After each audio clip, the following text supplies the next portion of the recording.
Hi friends, welcome back to our channel. Friends, రీసెంట్గా Devara movie వచ్చేసి ఇది అందరూ వచ్చేసి చాలా ట్రోల్ చేస్తూ ఉన్నారు. అసలు ఇది హిట్ అవుతుందా ఫ్లాప్ అవుతుందో. అసలు ఈ మూవీలో ఎన్టీఆర్ గారు వచ్చేసి డబల్ రోల్ చేశారనమాట.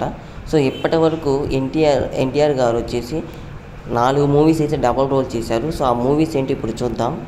ఫస్ట్ మూవీ వచ్చేసి ఆంధ్రావాలా. ఈ ఆంధ్రావాలా మూవీలో ఎన్టీఆర్ గారు డబల్ రోల్ చేశారనమాట. ఇది వచ్చేసి 2004లో వచ్చింది. అండ్ రెండో మూవీ వచ్చేసి అదుర్స్ వచ్చేసి 2010లో, ఇది కూడా సూపర్ డూపర్ హిట్టే. మూడోది వచ్చేసి శక్తికి కూడా ఒక ట్రెండ్ని సృష్టించాది. ఇప్పుడు 4వ మూవీ వచ్చేసి దేవారా. సో ఇప్పటి వరకు డబల్ రోల్ చేసిన మూవీ ఏది కూడా ఎన్టీఆర్ యొక్క తీసిన మూవీలో ఫ్లాప్ అయినట్టు ఎక్కడా లేదు. సో ఇది కూడా ఖచ్చితంగా హిట్ అవుతుంది అనేది ఒక సంకేతం అన్నమాట.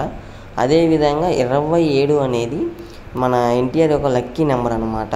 సో 27వ తారీఖు రిలీజ్ చేయటం అనేది అది కలిసి వచ్చే అంశము. సో ఈ మూవీ చాలా సూపర్ డూపర్ హిట్ అవుతుంది.